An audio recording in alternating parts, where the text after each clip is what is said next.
నీ పక్కన నిన్న విగ్గుకో రంగు వేసుకున్నావు, ఏదో హెయిర్ కలర్ వేసుకుని వాళ్ళ నీ వంశీ వచ్చాడు. ఎలా దోచాడు? నీ చుట్టుపక్కలంతా ఎలా దోచారు? 22A కింద డిస్ప్యూటెడ్ ల్యాండ్ కింద పెట్టి ఎలా దోచావు? నువ్వు దశ మారుస్తావా ఆంధ్రప్రదేశ్కి?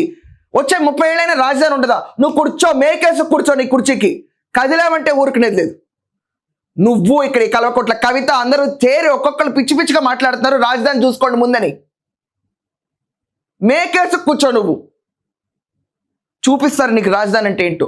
ప్రాబ్లం ఏంటంటేనండి, వీళ్ళందరికీ చంద్రబాబు నాయుడు గారు ఈరోజు డెవలప్మెంట్లో ముందుకెళ్తున్నారు. అమరావతి రాజధాని ఎక్కడైతే మన కోర్ట్స్ ఉంటాయో, ఎక్కడైతే ఒక చోట సిటీ డెవలప్ అవ్వాలి. సిటీ డెవలప్ అయితే అందరూ అక్కడికక్కడ పని చేసుకుంటారు. ఇక్కడి నుంచి తీసుకున్నట్టే పోవాలంటే ఎక్కడికో. ఇప్పుడు నిజంగా ఫ్రాంక్లీ స్పీకింగ్ అండి, మచిలీపట్నం కింద మా గన్నవరమే వచ్చింది అంటే ఫైల్ మూవ్ అవ్వాలంటే మచిలీపట్నం దాకా పోవాలి. ఎలా కుదురుద్దండి ఇదంతా?